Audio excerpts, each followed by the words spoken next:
The official cover for GTA 6 has just been released, the one we will see on all game boxes in stores, and even when playing on our consoles. The cover that will be with us for years until the hypothetical moment we get another new installment.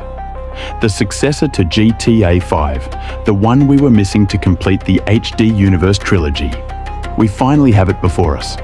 They have revealed it on all their social media, which, by the way, they have already decorated for the occasion with a new profile picture and a banner that we will analyze later.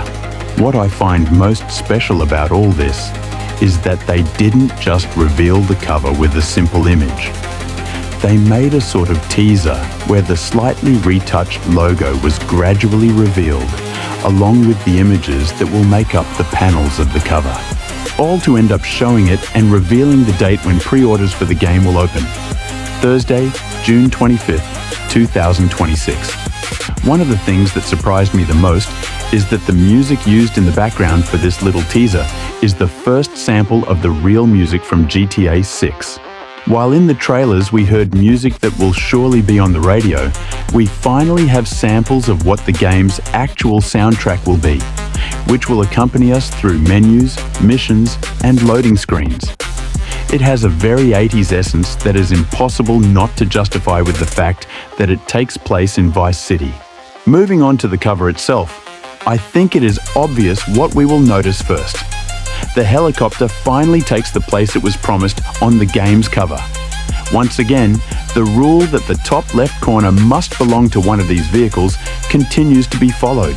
And in this case, it could only be the Sea Sparrow, with the minigun flying over Vice City Bay. At the top center, we have the most iconic artwork of the game, out of all those we will see on the cover. We have the perfect couple posing for the photo in a threatening way, while Lucia grips a handgun.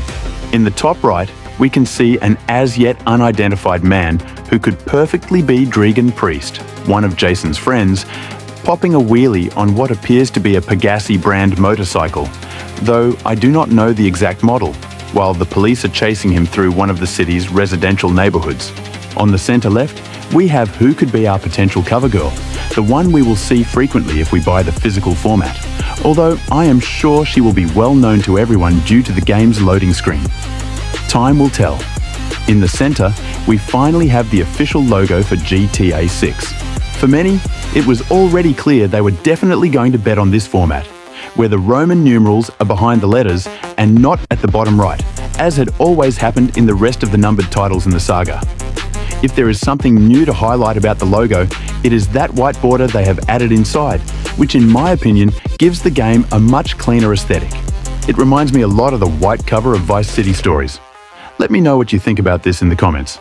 Do you like the logo like this, or in the classic way? In the center and a little bit lower, don't think I've forgotten, we have the Grass Rivers alligator, which honestly looks incredible, I'm not going to lie to you.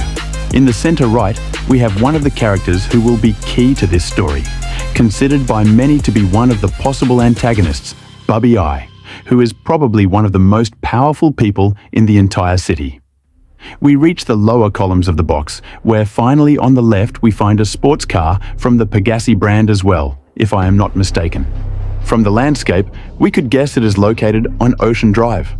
Below, in the center, Raul Bautista appears during one of the game's heists, surely the one we already saw in one of the promotional clips from over a year ago. This is another character many see as a potential antagonist and even a guaranteed traitor. Finally, at the bottom right, we have a speedboat at full speed packed with people, likely from some kind of party, while a flamingo flies over the scene. Certainly, it is impossible to say that the cover does not deliver and represent well what we will have in the game. From our main protagonists through the action we will experience without forgetting the setting of the world around us, and ending with the potential antagonists of the story. Given what we have seen, it is impossible for me not to love it. I do not know about you. Of course, they have not only released the cover, but also a couple of extended versions to better enjoy the artwork featured, or even use it as a wallpaper. Something to highlight is that they have released extended artwork of the header image from the cover. We finally have new, proper artwork of Lucia and Jason, with all the quality and size they deserve. where this time we can finally see a bit more of the Vice City skyline, both in official poster format and completely clean for a great wallpaper. You will find all this content and more on the Rockstar website, as they have updated it so you can better access their multimedia content and share it more easily, including download buttons. At the end of the day, it is free marketing we are doing for them. But once again, this is not all they have released. On their website, we have also been able to see a bit of what appeared to be a kind of new clip revealing more of the city's landscape. The good thing is that I have been able to extract the video in its highest quality and thus analyze it properly. We are seeing a small fragment of what will be our daily sunset in the city of Vice City, where behind these huge buildings we can sense the vast plain that will make up this entire area of the map. If you complained about the mountains in Grand Theft Auto 5, I cannot wait to hear your complaints about the plains in Grand Theft Auto 6. I think with this image it is also quite clear that there will not be one building obviously taller than the others. And it seems there will not be one that steals the attention from the rest, except, of course, for this building under construction, which most likely, and do not ask me how I know, will never be finished. Among other small details, we have the non-existent reflection of this Ferris wheel, which for many has been a huge disappointment, but they most likely had to remove it to keep the PlayStation 5 from turning into a deep fryer. What we do have is the moving lighting on this other building, which really dresses up the city's night skyline. We can see a large cargo ship docked at the port, and something that has caught many people's attention. A super cruise ship that we will almost certainly see in one of the missions. What I do not really know is if we will see it sailing freely around there. To solve this old problem of not being able to have huge ships sailing freely across the map, it seems they have brought us these small cargo ships that we had already seen previously in Trailer 2. These will certainly be much more common.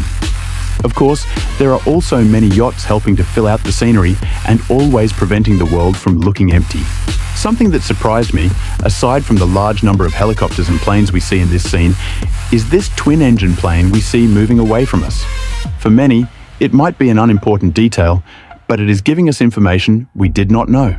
Up until now, all the passenger planes we had seen in this game were the classic 747 from GTA 5, a plane that in real life is already extremely rare to see because of how old it is.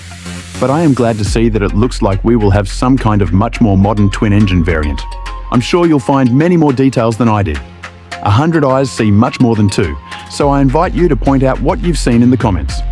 For my part, I just have to wait and see what happens on the day pre-orders open, besides the pre-orders themselves.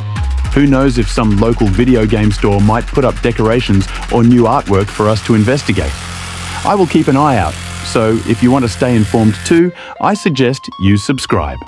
I'm curious to hear your point of view. Don't hesitate to tell me what you think. Don't forget to leave a like and subscribe.